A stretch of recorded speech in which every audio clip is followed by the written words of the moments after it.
Sir తెలుగులో చెప్పాలా? శుభోదయం, నా పేరు కే పవన్ కుమార్. నేను 7వ తరగతి చదువుతున్నాను.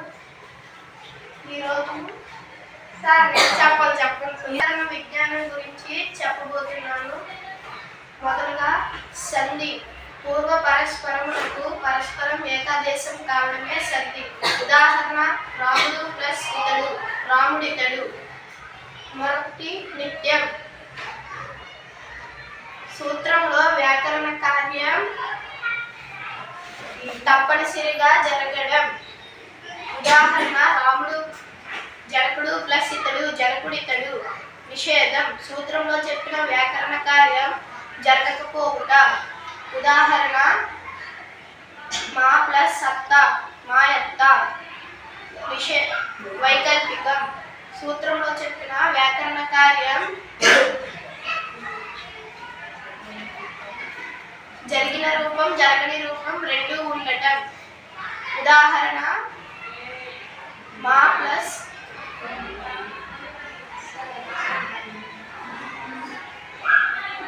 మా.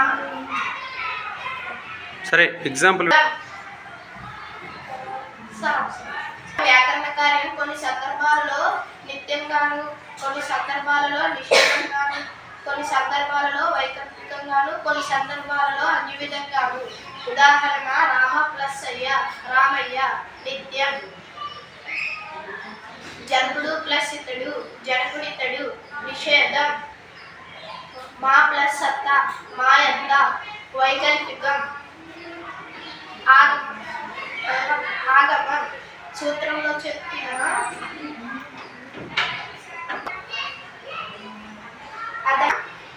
పండు ప్లస్ ఆకు, పండుటాకు. ఆదేశం. సూత్రంలో ఉన్న వర్ణానికి శత్రువుని వలె వచ్చి చేరడం. ఉదాహరణ తల్లి తండ్రులు, తల్లి ప్లస్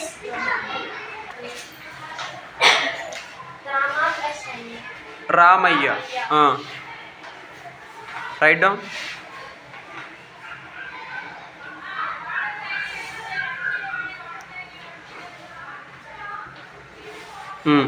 ఏంటది? అన్యభేదమా ఏంటది? సంధి. సంధి కరెక్టే. నిత్యం.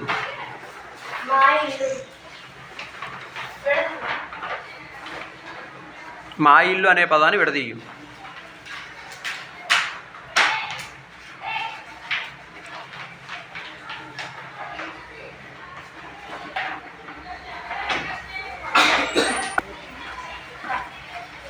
మా ప్లస్ ఇల్లు కరెక్టేనా?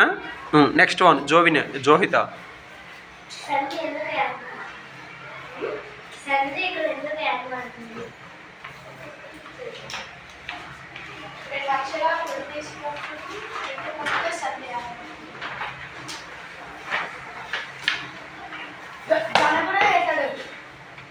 జనకుడు ఇతడు.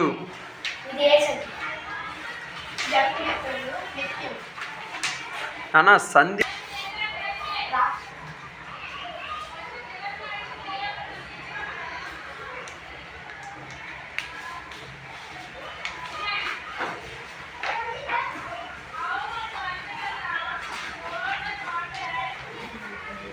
సంధి పదాన్ని విడది జనకుడు ఇతడు.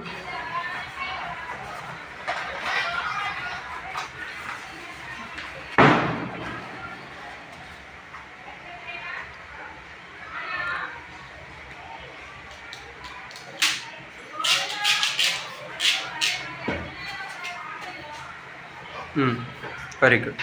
తల్లిదండ్రులు అనే పదం ఏ యొక్క వ్యాకరణానికి ఉదాహరణ? తల్లిదండ్రులు అనే పదం ఏ యొక్క వ్యాకరణానికి ఉదాహరణ? విజ్ఞాన వ్యాకరణం.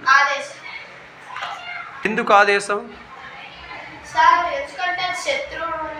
ఏ అక్షరం వచ్చింది?